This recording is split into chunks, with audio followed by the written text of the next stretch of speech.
Joining me again on this Saturday afternoon, May the 4th, we've got John Carman. John, how are you? Hi, great. Nice to see you again. Good to see you again. John, of course, you've told us in the past how you've had a long career in law enforcement. You were a Secret Service agent protecting Presidents Ford and Carter. You were on the U.S. Customs and Border Protection Agency. Now, you were giving me just a bit of background before we began. There's a big difference between U.S. Customs and Border Protection and Border Patrol. Tell us about that first so people know exactly what we're talking about. Plug in here. Yeah, I came from the Legacy Agency, which is originally U.S. Customs Service, which is a big difference from Border Patrol, which is under Department of Justice. They're the guys in the green uniforms, and they're patrolling in between the ports of entry along the northern and southern borders and so forth. They usually go after illegal aliens. But they were also cross-designated DEA so that in case they tripped over some packages of narcotics or whatever, then they could go ahead and proceed and apprehend it, do seizures. But U.S. Customs, we had the responsibility of over 40 different federal and government agencies, including the Department of Defense, which means we enforce over 400 agency laws, rules, and regulations. And there's no other agency in the United States that has that much jurisdiction. Wow. That means that if you came in and you had one item that was prohibited or came into contact with the human body or something, we're cross-designated FDA, or if it was an immigration issue, we're cross-trained immigration. You name it, we handled it, plus exports like DOD. We had to sign off on special documentation to ship military items to foreign countries, for instance, like airplane parts or something like that. So it's quite a powerful agency. Oh, yeah. I mean, you can't really compare it. I mean, you've got other agencies that operate under the radar, so to speak, but we're the most public agency where you basically have to go through special screening. You experienced that recently on some trips, I believe, where you went through Customs and Immigration screening, and they have to check your citizenship, check a passport if you have it or not, and ask you all the stupid questions. Are you traveling with anything from a foreign country? Do you have any money more than $10,000? If you do, you have to declare, so on and so forth. And maybe you might even show your shot record with what's the latest thing going on with the threat of all kinds of diseases and measles and hepatitis. Yeah, people don't get that. They just think like, oh, it's okay, just open up the borders, let people come in, and you know. There's no country that does that, John. You know, there are countries in Asia where they're using thermal imaging to detect whose body temperature might be higher than somebody else, you know, to pull somebody out of the crowd who's maybe 101 degrees instead of 98 degrees and say, oh, does this person have measles? I want to remind everyone, John, that, you know, you're here today to talk to us about your time in the department there as a whistleblower. And like so many of the whistleblowers who have come onto our program, your professional career has been decimated. You've been denied your pension. You're having difficulties with Social Security. You know, people who do the types of things that John has done as far as pointing out corruption in these agencies rather than participating in corruption have a real financial struggle. So I really would like people to go and visit patreon.com/John_A_Carman and support John. It's important that whistleblowers and the honest people in our law enforcement agencies have the support of the public, and that's what I'm trying to do by having guests like John on the show, is let everybody know about what's going on. This is not the type of stuff that the mainstream news is going to tell you about. In fact, John has been denied access to reporting on mainstream news and sharing his story on any mainstream kind of outlets. What we're going to talk about specifically today, John, is this John Heinrich Overflight list that you came across while you were it was at San Diego. Tell us what this is, this Heinrich Overflight list, and what the implications of it are. Yeah, I don't know if you can zoom in on that very much or not, but this is a document that was found. It was like a 10 or 12 page document. You can see up in the upper left-hand corner some people I sent the document through where I hand wrote, and then up the upper right, you can see where I put my first initial, my last name, and my badge number. You could barely see the 22201. That was my badge at U.S. Customs. And that was the date that I actually found it, so I marked it with my badge number, name, and date, which was January 10th, 94. So what this document indicates is that back in, I believe, 93, which is just months before, a district director named John Heinrich was trying to authorize these people from Mexico to come in on Mexican registered aircraft, and the attached document shows the Mexican registered tail numbers if you look down below. It's a little difficult to read, John. Let me take people through it here. It says, it's written from Mr. Heinrich to someone named Jorge Alva Hernandez, who's the director of operations at, it looks like Osta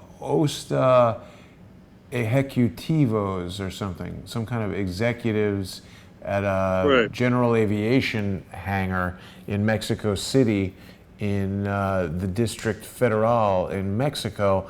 And it says, "Dear Mr. Alva Hernandez, your application for something overflight exemption." Do you know what that word is? Right. Well, the point is an overflight exemption is illegal. There's no such procedure for that unless you went through the President of the United States, and he would have to authorize a special exemption, which would be a bypass of the customs and immigration procedures to identify these people. And there's a list of like 167 people on this list. It's like 10 or 12 pages long. It gives the names and dates of birth of each of these people who all have Hispanic names. It's all different Gulfstream jets. It's a lot of jets that are being granted the right for overflight. There's only like 4 or 5 of them listed here, but you can't get 167 people on 4 or 5 jets unless you had 75 each at the same time, maybe, or 50 to 75 each. You see what I'm saying? Well, you can't fit 50 people on a Gulfstream jet. You fit like 10. Yeah, and what's interesting, if you look at the list of all the entry areas, including San Diego down near the bottom, this guy was even trying to authorize people landing at Love Field in Dallas. Dallas, Fort Worth, Newark International Airport, Chicago, Midway.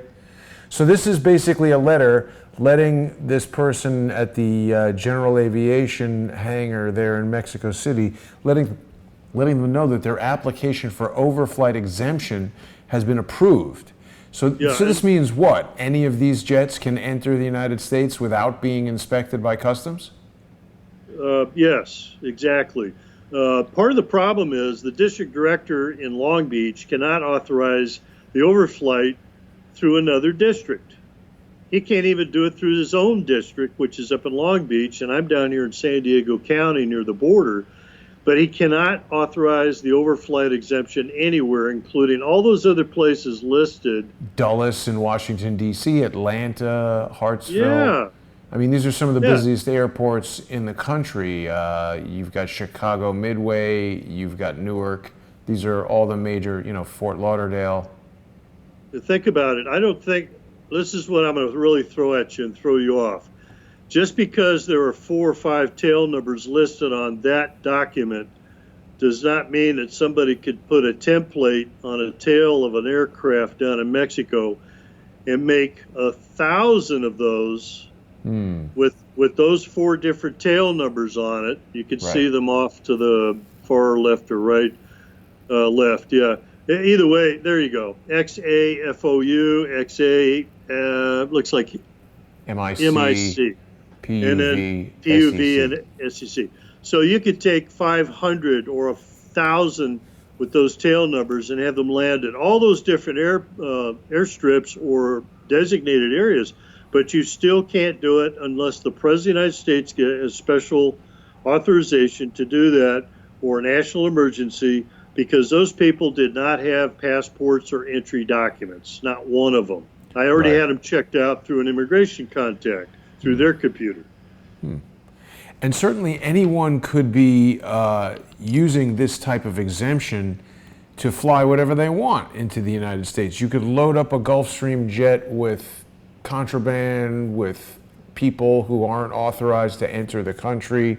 And I mean, so people need to really realize how you saw this letter, and this is basically like a letter from somebody in the customs agency there saying, hey, by the way, your approval to fly tons of drugs into the United States has just been granted.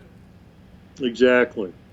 It Okay. doesn't make sense. You know, Right. it's like all these people are looking at this and they still don't know the procedures because they don't know what I know, which means these guys could look like the names and have documents made up, even though they don't have documents, and they all look like they're from the Middle East. Brian McNamara is watching us on YouTube right now, John. He wants to know if the Clintons were involved in these exemptions. This was 1994. Bill Clinton was the president. They would have to be. They have to be, because if Bill Clinton and all the stuff I've reported through the agency, through Bill Clinton and the Oval Office, from Internal Affairs, the Office of the Inspector General, the OSC, and all these other agencies, including the FBI, the Department of Justice, the U.S. Attorney, and the Attorney General, finally to the Oval Office, yes, they know. They were running Mena, Arkansas. They had CIA running drugs out of Mena, Arkansas back then. And I also happen to know a gentleman by the name of Terry Reed, Right. who was a partner to a guy named Barry Seal, and he's still on the run. Yeah, when's Good the last time you question. spoke to Terry? Oh, it's been a few years. I reached out to him just in the last month or so. He did not call back, but it was obvious that I did get the correct phone number. So I believe he's still around. But these are guys who basically live in fear. I mean, Terry exposed a lot of the drug running and corruption that was related to Iran-Contra, as you said, Mena, Arkansas. What's the name of the book that Terry wrote? Oh, Compromised. Clinton, Bush, and the CIA. Yeah, that's an And I important book. met him. I have a picture of me and Terry on page 2 of my website there. If you scroll down, you could actually see the book, or me and Terry Reed. And But it was, the website you're talking about, John, of course, is this Customs Corruption Hot Sheet. Is that it? no, you go back to the page 2, customscorruption.com, page 2. Sure. Whoops. Let me get there real quick. So people can go to customscorruption.com. That's John's website. He's posted a lot of this information there. If you put a / page 2.htm after there you go. Now scroll down. You'll see tons of photos off to the left and right. And there's a picture of me with Sully Castillo on the right-hand side. Mike Rupert is in there with me, which was the basis of that movie, Kill the Messenger, which was about Gary Webb. But I believe the picture, I can't remember if it was off to the left or right. That's me at the U.S. Mint. There's a border picture of San Ysidro down at those. You've got quite a lot of photos of your rather extensive career posted here on customscorruption.com. And John, you've been talking about this stuff for many, many years. You and I have been through several articles here like this one in the Washington Post. Tell us what this is all about from 1994. Let's see, which one is this? Customs tracking. Yeah, This if was I written by remember Michael correctly. White in 1994, and this did mention John Heinrich, the director of Los Angeles Customs District. Right. What happens is that basically, there you go, Officer Inspector Blewett, which is actually supposed to be Bullet, which was an acronym for the guy Bullet. And remember the movie with Steve McQueen? Yeah, it's a little more appropriate that they called it Yeah. Blew It. They blew it. Well, yeah, but I believe it was supposed to be the other way around. But I specifically was the one that disclosed that information through another inspector who was also talking to the news media and these people with the LA Times and other agencies. But what happened was, what they do is they do a pre-clearance over the internet, just like we're talking on the internet right now. They had a 3-hour time window to clear sea containers and commercial importations coming across internationally from a foreign country overseas. And if we didn't get to it within a 3-day period of time or up to a 3-hour window, it would automatically revert to a general or an authorized entry versus, no, I want to look at this other one because it looks suspicious. They're carrying 2,000 widgets on a sea container and it doesn't fit right. It doesn't look right. Out of 1,500 entries per major commercial entry point, like Los Angeles, New York, Miami, Chicago, Louisiana, Texas, the West Coast, East Coast, North, we only check up to 2%. Do the math, up to 2%. I'll even say 5% just to have fun with it and say, how many containers is that we're actually checking out of millions? Very few. Exactly. So even if they did 10,000 containers on a given day, hundreds of thousands are getting through. So what happened was when this guy entered the information in, there is no inspector from U.S. Customs by that name.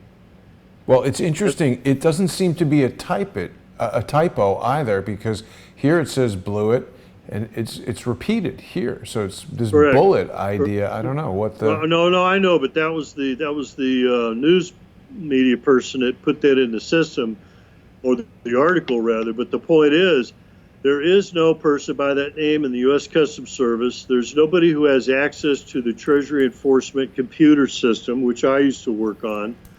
And they had access to other commercial related computer systems so that they could go in and clear these entries. The CIA does that sort of thing. That's what that is. It's a CIA related operation. They've gone into the system. They've had access to stuff. They go into bonded warehouses and will withdraw stuff no matter what size it is. It could be a package, it could be a diplomatic size package, or it could be as big as a sea container, 25, 35, 40 feet long. On a sea container cargo ship coming into the United States. And if everybody's worried about nuclear devices, there you go. We've been violated. It's a very unusual name, Blew It. I'm looking it up and finding nothing anywhere. It's a spelling error, I think, because it was supposed to be a takeoff from the guy Bullet. Well, you mentioned this indicates CIA involvement. Yeah. Doesn't the CIA frequently choose unusual fake names like that? Yes. It's kind of a code name. And as far as I remember that information. It was actually Bullet, not Blew It. So whoever typed it in because that's what they chose to type in. It's interesting. I can't remember White personally up face. Michael White. Yeah, but I've talked to other people from the same area. That's from the Washington Post. That information was divulged to LA Times, Washington Post. Another guy was Tracy Eaton of the Dallas Morning News, you name it. We've talked to all kinds of people back then because we needed to get the attention out so that the national security agencies, Internal Affairs, the Office of the Inspector General, the FBI, they all failed to take any kind of action, including specifically during 1995 and 96 when I disclosed this information through the agencies, through the U.S. Attorney's Office, and the Attorney General back in Washington under Janet Reno even said about my death threats that I got. They said, unless they're shooting bullets at you, Mr. Carman, there's nothing we could do. That's a quote. It's a little bit too late at that point, isn't it? Well, yeah. I mean, I've had death threats that they don't expire. Yeah. Yeah, there's a nice little photo of what it kind of looks like at the border, but that right there looks like a highway patrol official because the color of the uniform may be tan in color.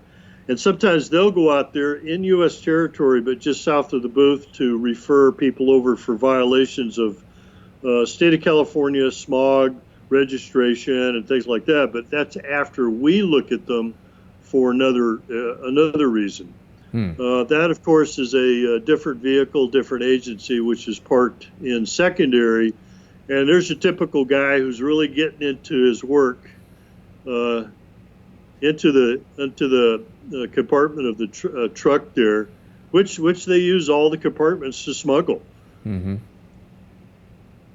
Yeah, I mean, so primarily your role was preventing contraband from entering the United States and dealing with the criminals that are dedicated to having it enter. So this is Tracy Eaton's personal website. So you've met Tracy? Yeah, I've talked to him personally. I've met him once. He was in San Diego once years ago. What I should explain also is that I was so good at my job, and I'm not bragging, is that other people would notice this. I said, look, I would get midnight shift. I hate midnights. I would do the job. I would get 3 seizures in one night. Usually if you get 1 seizure, you're taken off the line. You got to do paperwork. You got to do all the stuff that's required of chain of command and locking up the narcotics and all these other procedures, and the driver. And the supervisor would have me go right back out again. I said, well, okay, I'm telling you, if I go out and get another seizure, I'm going to do it, and we're going to have to do more paperwork, and oh, well, don't worry about that. We'll just get more help and blah, blah, blah. But he wasn't telling me anything. So I went right back out, got another narcotic seizure, went right back in, started doing more paperwork. I said, what are you doing in here? I want you back out on the line. They said, okay, but that's second seizure in one night. So I went out and got a 3rd seizure. I had the district director coming down to congratulate me because I was getting not only 3 seizures in one night, but consecutive days in a row. One per 8-hour shift is normal for me. 2 or 3, I'm getting on my high end. Other people around me, they're not getting anything. What's wrong with that picture? It's because they're not looking. They're just putting their time in. And they're also supposed to keep me off the line after 3 days because I'm sucking up too much carbon monoxide fumes when I'm working primary on the largest land border port in the world. Emphasis largest, 24 lanes, constant traffic. You're getting exposed to a lot of car exhaust and diesel. Wow. People don't think about that. No, they have no idea what we're dealing with out there. And then on top of that, you're watching your safety. We got people bringing in trunk loads full of narcotics, or they're bringing in illegals, or they're carrying weapons and guns. I've had to pull my gun on people for years. Didn't have to shoot anybody, thank God. And I've got, accordingly, a lot of commendations on my accommodations list, which I had posted there as well, just to give you an idea, a sample of the type of work that I would do. But unfortunately, I would come across all the other things like this overflight list, which they didn't want me to know about. And when I reported it, they tried to throw it in the trash, and I recovered it, saved it, made copies, scanned it, kept it on my computer, which is why you now have a copy today, and it's also on the internet. Well, it's amazing, John, because, as I was looking around for this, stories related to this John Heinrich Overflight list, there's really very little. And even when I Google Dallas Morning News and Tracy Eaton, it's returning nothing. I'm trying, as you speak here, to bring up some information from the Dallas Morning News about this. There was another guy, I can't think of his name. I'm bad on names right now because I'm taking special meds, but there's another guy who actually wrote it. If you go back on and Google John Heinrich Overflight list, you'll see the same article through another guy who posted it.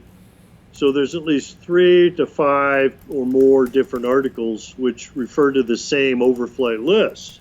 In fact, somebody else did the research and found out that these people were very special people that they wanted to have an escape mode to get out of Mexico if and when things got bad. And these people are literally carrying duffel bags full of money to get across the border, to then get onto these aircraft who are already in the United States or in Mexico to fly in the United States and then escape the tyranny or whatever dictatorship, Napoleonic law that's in Mexico. So every administration is different. Right, but the point is, it's, you know, this should have been major news, and it basically sort of barely made the headlines anywhere. There was this article. Well, it's a cover-up. It's an obvious move to keep it covered up. There was another article that was written by the same information with my list that I provided, and it was exposed as well. And then what they do after a while is they bury it. You're not going to see Heinrich's name very much, and obviously they're covering it up on other levels. There are people that actually work in the CIA that do that for part of their job, is to cover up those things. Just type in John Heinrich Overflight list right there. I mean, even if we just type in John Heinrich and District Director, U.S. Customs, it's quite amazing how little information we get. We get the Customs Corruption Hot Sheet, which is from your website, a couple things from your website. We get some documentation from U.S. Customs and Border Protection, but in other words, we're not seeing any photos of this guy. He's not, you know, shown receiving any medals. None of these people here. I mean, this is Jeff Sessions, obviously. Scan of the list. This is somebody from the New Mexico Senate. Oh, this is Martin Heinrich, I think. Mark Warner. None of these guys are John Heinrich, right? I mean, you got Chuck Grassley. It's strange how. No, but you can Google John Carman and you can see tons of photos. Oh, there's an article right there that I was I was responsible for that one. Pull that up and look at that for a second. Right, that's from your website again. But it's you're promoting this stuff, not other news agencies. Well, no, that was in the newspaper in San Diego Union Tribune when I called up a friend of mine at Calexico where I used to work and told him the narcotics is coming into rail cars. We know this. Please check the rail cars as soon as possible. The very next morning, he checked it, and then I was responsible for getting 1,018 pounds of narcotics hidden on the rail cars coming through Calexico that day. But I didn't get any kind of a snitch fee or reward because I didn't work for the agency anymore. And the supervisor I turned it into kind of let it go by that standard. He probably got credit and didn't want to say anything. But that's just an example of something I was personally responsible for. That's one of the most one of the highest seizures I was responsible for, and I didn't even get a letter of commendation or thank you out of it because I had just left in '98. Well, so not only that, you've been totally screwed by the agency. Yes. You've been denied your pension. You've been denied Social Security. You're in a bit of a financial pinch these days as a result of being honest. Yeah, think about it. If I was an informant working for the government, and I'm familiar with how that works because we have hundreds and thousands of informants that are even under protection by the United States government, that if I was to get a percentage of the money, even on the amount that I disclosed on John Heinrich, who took $250,000 for those 167 names, I could easily pay $100,000 into a retirement fund, which the government is supposed to match back accordingly every month until I die. But that's the key. Most of the GS-13s, and I was a GS-11 Step 6 at the time, most of the GS-13s, when they retire, they only take home about $6,000 a month. And what about SES? SES goes higher. That's GS-15 and above. Those guys get outrageous amount of money, over $100,000 a year. They may take home $10,000 or more a month, and that's a serious amount of money. SES, I'm glad you brought that up because that was signed into law by, or executive order by Jimmy Carter in 1979.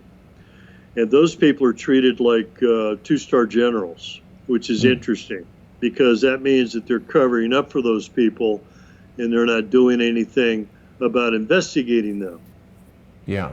Now, see, So, people in the chat are suggesting that I use DuckDuckGo, which is not run by Google, and we keep getting information on this guy Martin Heinrich, who seems to be part of the U.S. Customs and Border Protection Agency. I don't know anything about Martin Heinrich. Well, no, don't get confused. What happens is when you Google a name, what they do is they put both names together, and they're giving you an option to look at that, thinking that may be the same person that we're looking for, and it's not. Right. Point is, we're very, it's really difficult to find any information about this guy, John Heinrich. Yeah, there's another article that was written by another guy who's out of the country, and he also wrote about the overflight list, which was my list, that was my document, and I've been given credit for that, and it's got my name on it. I'm trying to see to remind me, but I believe the list was on a different, well, you're on DuckDuckGo, I believe, right now. Right. Here's the LA Times article that I found earlier, but again, it's, we don't have any pictures of this guy. Yeah, that's a recent. This is from 1988. So yeah, that's old. That's way old. This that's is talking about Mr. Heinrich in here somewhere, but no pictures of him. Do we know what's become of John Heinrich now? I mean, tell us what happened after. So they threw away the list. You told them what's going on with this list. Well, they tried to throw the list in the trash. I retrieved it, recovered it, and then I disclosed it through Internal Affairs, all the other proper reporting agencies, and then I'm allowed to go to the media after I've gone as high as I can, including the Congress and the Senate. This is what really upsets me. People ought to understand that even the Congress and the Senate didn't investigate. I got pictures with me and Maxine Waters. I've discussed other agency people and stuff with Senator Feinstein, all Democrats in California. Nothing. Even some of the Republicans didn't get very far because they're being blocked. Chuck Grassley, the Judiciary Committee, all these other senators and congressmen who are Democrats and Republicans still didn't do anything about it because they don't know the significance, or they're being covered up at a higher level because that's how they cover up their interests. They use it like bait to hand off and flag the other guy, say, hey, if you don't do what I want, I'm going to expose this. Right. But I'm not benefiting from a retirement. I'm not benefiting from a promotion. So all this information got passed on because Internal Affairs is corrupt. So is the Office of the Inspector General. It goes through the whole agency all the way to the Office of the President. And then even the newspaper are controlled by the CIA. Well, let's talk about that for a second, because we've got, Tracy Eaton has got his personal website here, but when I search the Dallas Morning News, for whatever reason, the archives are not going back to 1994. I'm a little surprised by that. But what happened to Tracy after writing this article? Well, they usually, it would be in comparison to like what happened to Gary Webb. And Gary Webb was retaliated against, and that happens a lot. And was Tracy? Yeah, he got pressured about certain things. I believe they may have even transferred him, but it's been a long time since I've talked to him. I'm looking at Deep Politics was another one that was referring to the list, the overflight list. And I'm trying to find this other guy's name. But in other words, no massive investigation was opened into this. No explanation was ever given as to why there would be an overflight list for these, Right. Well, here's another related article by a guy named David Brito Garcia, who is out of the Observer of West Texas. That's on the customscorruption.com/destroyingamerica.htm, which is a link that they made to link up to that. And he goes into very, very good detail about this stuff on some disclosures that I made regarding the overflight list, bypass cards, exactly the list and the violations of federal law that would involve this thing. And they spelled it out. This is probably a little bit of a better article, an explanation of what Tracy Eaton did, but it cross-references the information with the Arellano Felix cartel and the influences. But it also shows that this stuff went through another accountability, the government accountability, I can't spell it, Government Accountability Project, which is GAP. And they tried to interject other agents that I knew or worked with after the fact, like the rail car incident and the cocaine that came in through the hydro tankers and so on. But it's a very extensive article. And then at the bottom, of course, it lists the actual list there. I don't know if you could see that link or not yet. DestroyingAmerica.htm. And then down below, you can actually click on each page of that document. It's a very good scan.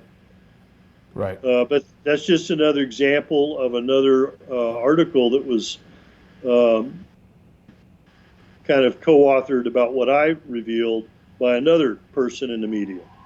Right. Yeah, but I mean, this is a huge deal. This should be getting quite a lot of attention. And as you pointed out earlier in our conversation, if President Clinton was aware of this, I mean, this speaks to untold corruption. If you've got these jets that are coming out of Mexico that can enter all these different cities in the United States without being checked by customs and have some official documentation that gets an officer like you or your colleagues to walk away, they could have anything on those planes: guns, drugs, people. That's what I want to expand on. Carman. That's what I wanted to talk about right now specifically, because you just touched on it, is that just because we've got a list that shows names and dates of birth of humans, undocumented people from Mexico, there's no guarantee of what's actually on those flights. We don't know if there's nuke cases, suitcases with nukes in them. We don't know what's coming in that's contraband or biological warfare, those kind of items that could be brought in. This is a slow invasion, just like the Trojan horse, basically. But it's incredibly strategic, isn't it, John? Because you could take things out of the United States, bring things into the United States. I mean, there's a reason we have Customs and Border Protection, is to control what is crossing our borders. This concept of open borders and allowing anyone and anything in, it's a nice idea if everyone is a good and honest person, but the problem is those types of things are immediately exploited by criminals to basically harm the people who are here in the United States. Isn't that right? Well, exactly. And a lot of people don't understand, as we discussed before, is that the screening process of a human being from another country is totally different than what most people understand. And you indicated the special imagery, and I was thinking on some other level.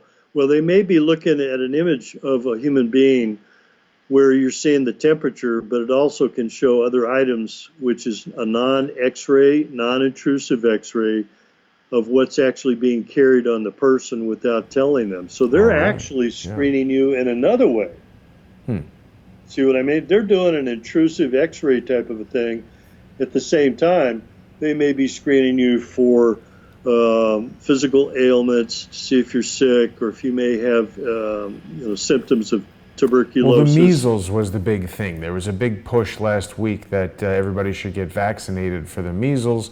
So they had basically an international flurry of news that the measles outbreak in California. So they had this thermal imaging thing set up, and I walked around the back of it, and I could see everybody was showing up, sort of the same color, and it said like thermoscan or whatever. So obviously, if somebody had a fever, they would show up on screen, and then someone would go intercept that person, say, "Hey, are you feeling okay?" and check them for measles, I guess. Well, let me take it a step further. If I'm screening you and you're nervous, your blood pressure is going to go up. Huh. Some of the people that are smuggling are going to have heightened sense of awareness. Their blood pressure is going to go up. Their motor skills are going to be changed. There's automotive responses are different. So their blood pressure, their sweating, their pupillary reaction, behavioral analysis techniques that I'm describing to you, I'm doing that as a human being, but we're using these other thermographics, as you described, which means they can look at it from another angle. So it's not just what you may think on the surface. We're going deeper into other things where, hey, that guy looks pretty calm. He's blue, which is a cold or cooler type of an imagery, versus a hot, which would be red. Right? So if someone's nervous, their body temperature is elevated? Oh, yeah. Think about it. When you go, when was the last time you go out and ran a mile, stop for just a second, that's what you're going to look like. Hold your hand to your chest, your heart's pumping, because the adrenaline is going, and you're nervous, and your carotid's going to be pumping out of your neck a little bit, and your pupillary reaction is going to be different and going, it's going to constrict or it's going to open up, and if you're really scared, it may be opened up higher or wider on a pupillary reaction unless you're on drugs or medication. I wonder how many people realize that thermal imaging and technologies like that can be utilized to pull people out of a crowd. You just disclosed it today. You'll be the first, because that's a special disclosure that not many people know about. And you just traveled recently, so that means you have firsthand experience of something that's new technology that they don't talk about. Wow. That's really amazing. And I mean, you know, you couple that stuff with artificial intelligence and technologies that we're not thinking about or maybe don't know about. It's amazing, John. I mean, even compared to the 1980s and the 1990s when you were doing this job, a lot of tools to try. Oh yeah, there's a picture of me after I seized a truckload of narcotics one day in 1994, 95, I believe. And there's a picture of me in front of this humongous X-ray machine, which we could drive commercial trucks through. That's exactly what that is used for. We had a smaller version of the same thing that you're talking about, which is an X-ray imaging machine on a van, and then they would put box loads of stuff through there. I actually stepped into it and had a friend of mine take a picture of my body while I was kneeling or squatting down.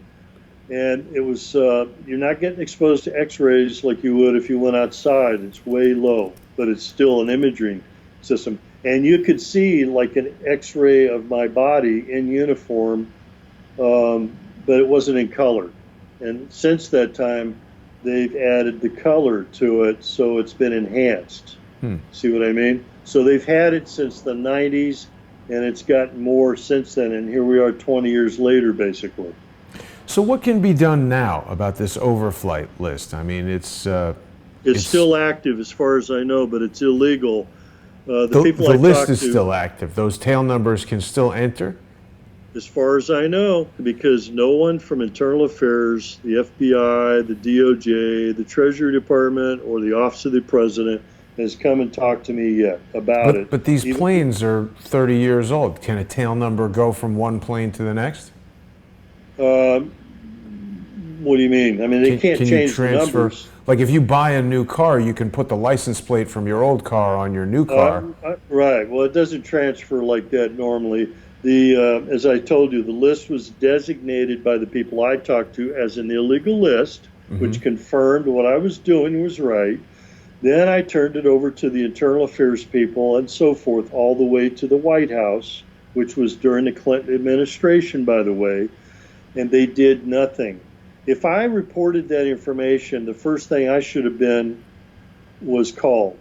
Yeah, this is Agent so-and-so, Washington, D.C., Internal Affairs, ID badge number such and such. We may or may not be on a recorded line. We're going to need to meet with you face-to-face and talk to you. That's what they're going to do. They didn't do it.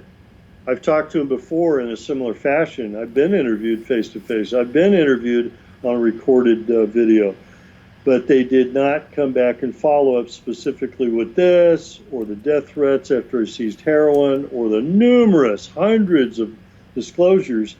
And I've been vetted, by the way, just for the record while we're talking about it, by a former retired SAC agent from Internal Affairs by the name of Miguel Contreras.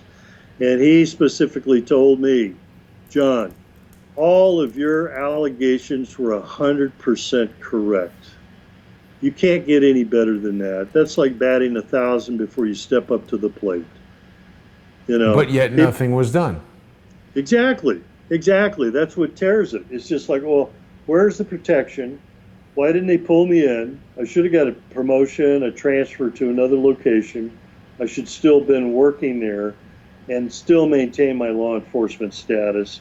But no, these people played that game because they were protecting somebody else.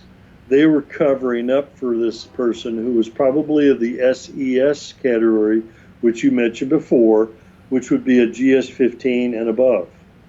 That means they're getting away with stuff, and they're apparently being waived and allowed to do certain illegal activities. But under 18 U.S.C. 201, which is bribery, that's the first thing that they teach you at a basic academy, is that you're not allowed to take money, you're not allowed to take bribes, you can't steal it or take contraband and stuff like that. And if you get propositioned by somebody, you're supposed to stall them so you can get wired or have a meeting with Internal Affairs so they could set up an observation and have it recorded. Then you can proceed with some sort of a transaction which would get it on a prosecution. But they didn't do that. Is this the guy? It looks like Miguel Contreras retired from Customs. With a beard, right? Is that him? Hold on. Yeah, that's him. Yeah, that There seems you to go. be him. So he can't help you further this? He's now the owner of Contreras Associates International. He's a doctor. Yeah, he got a retirement. He and I tried to work together through an attorney I had by the name of Joel Golden in San Diego, but Golden was not a proper whistleblower attorney. And this was after Internal Affairs tried to set me up on a traffic stop, and I was protecting my 13-year-old daughter at the time, back in 99. But Contreras is a good guy. He's honorably retired. I believe our conversations were very consistent with what I just told you, and what he told me is a quote. But he's retired. A lot of these guys, when they retire out, like Gary Aldrich is a former FBI guy that used to work at the White House. But wait, John, where's the breakdown? Where's the breakdown happen? Because we've got somebody honest like Miguel Contreras who's interviewing you about this stuff, who says your allegations are spot on, but yet they waited. He can't do anything with it. No, that's my point. They all wait until it's too late. They get out so they can get their retirement. Mr. Contreras is a good guy. He had problems with the agency as well, which was very revealing in and of itself. He's Internal Anybody Affairs. honest basically is getting the shaft. And yes. So a lot of these guys see the writing on the wall. I continued to make disclosures even while I was still employed so that the information would get to the right people, and they still failed to do their job. So I get screwed out of a retirement, and they took care of other people. Contreras almost messed up on his because he had to sue for his retirement, and I believe he may have even taken it on a medical, but I can't go into detail about it. But let's say you decide to go PTSD in another case. How's that going to look on your credibility if you take a retirement as a post-traumatic stress disorder case? I guess bad. You see what I mean? Yeah. Yeah.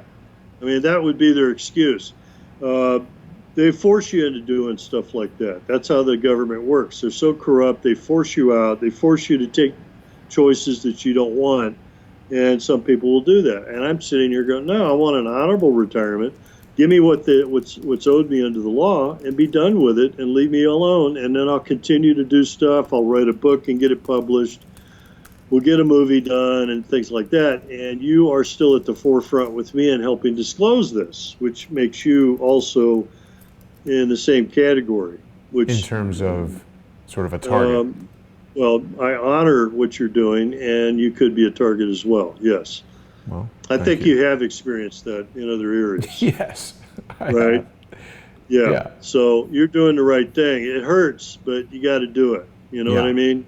Well, and John, we It's also need the support of the audience to do this because exactly. you and I are taking kind of great risks and just spending our time doing this. There's really no other way for us to earn money if all of our time is spent making shows and working on trying to expose this. So I really do want to encourage people to visit patreon.com/John_A_Carman, and also to become sponsors of the show on patreon.com/crowdsource the truth. People can also go to subscribestar.com/crowdsource the truth. They're going to get access to lots of exclusive programming and things that you cannot see elsewhere. Every day, just about, I'm having exclusive shows on patreon.com/crowdsource the truth. And John has lost his pension. He's lost his retirement. He can't get access to his Social Security. He really needs your support. So please sponsor John, sponsor the show. John, we've got just a few minutes left here. What do you think can happen? What's the best case scenario for this overflight list and the exposures that you've been trying to bring to light? I've been in contact with the White House for years and didn't get responses. The Trump White House has 29 months worth of emails, which I started to slowly increase over time because I figured, well, I'll tell them some serious disclosures, which are supposed to be protected under the law, and then I would increase it to the point where I was giving them so much information, I'm spoon feeding them the right information so that they could take a little bit at a time and get investigated. But the problem is I'm not getting proper responses, which indicates protection. President Trump could do it with a stroke of a pen. He could reinstate me, give me my back pay, damages, promotions, and all these things. And then I would be able to protect myself, and I could have a special job as a consultant to the government, going specifically to all these criteria. Oh, that's interesting. Yeah, someone just sent me this. Someone in our audience found this Arthur document. Gilbert. If that's the same Arthur Gilbert, it would be Arthur D. Gilbert, which could have been a supervisor who was in question here in San Diego, who had contacts through some cartel people who he claimed was through his children trading homework It looks information. like Heinrich is mentioned 10 times in this document. Correct. So he's the executive director. I've never seen the document, but the fact that I saw Arthur Gilbert on there, if it's John Arthur Heinrich. Look at this. Yeah, if it's Deputy Assistant Commissioner John Heinrich. So this is a court case. This is the wonderful thing about Crowdsource the Truth, John. I'll send this to you, and I'll put this link into the comments so people can review this. This is a court case from 2011 that was filed. Where was that's this interesting. filed? It is, isn't it? This is how we find things out. Yeah, Arthur Gilbert's photograph is on my website, who was a questionable supervisor who actually tried to steal an intelligence report of mine, because when I input it into the system that we have, I have to put my Social Security number. That means I own it.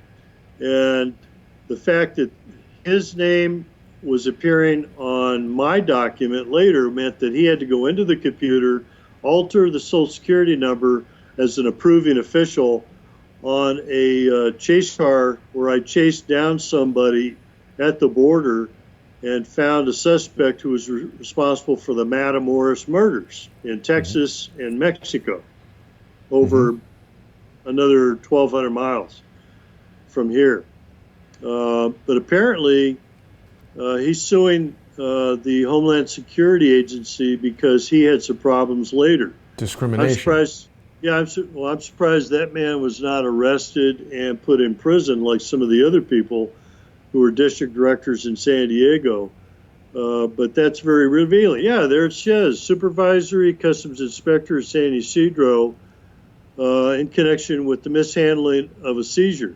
Well, he was involved in the Hydro tanker incident, which was back in 1991, which had over 8,500 pounds of cocaine, and he let the driver go to Mexico and walk 50 yards away back into Mexico. That is the same incident I believe that they're referring to, and the way they're handling it is just unbelievable. And that's just scanning a few details just by what you're Well, I'll scrolling. send you this document and you can review it, and perhaps we'll talk about it in our next conversation. We're just about out of time for today, John. So I want to thank you for joining me again and for sharing this important information. People can support John by going on to patreon.com. His site there is patreon.com/John_A_Carman, and people can support John and see more of the video interviews that we've done, as well as some posts that he's put up there. Really important that we support John. He's appeared with David Hawkins and I, and he's been on a few other video interviews. So please go on to patreon.com/John_A_Carman. I also want to ask people to become sponsors on patreon.com/crowdsourcethetruth and subscribestar.com/crowdsourcethetruth. I couldn't do this work without the support of the audience, and what we're trying to do is to decentralize the financial support for the news that you get, rather than a billionaire-owned and billionaire-sponsored organization, or even having, one sponsor who provides a large sum of money. By having all of these small micro sponsorships, no one individual or group has undue financial influence over the type of guests that we have on or the type of information that I can bring you. So it's super important, even if it's just $1 a month or $2 a month. It really is less than the cost of buying one newspaper or one magazine or even one cup of coffee. If you find yourself watching every day, if you feel like the information that John is bringing forward is important, please get on there, become a sponsor, encourage your friends, send this video around, let everybody know about what's happening to John and some of the other whistleblowers that we bring on here. I want to thank you, John, for joining me again today. We'll look forward to seeing you soon, and you've got lots more information, lots more stories to share with us. Oh yeah, we got lots to talk about. All right, John. Listen, have a great afternoon. Thanks for watching, everybody. I'll see everybody soon.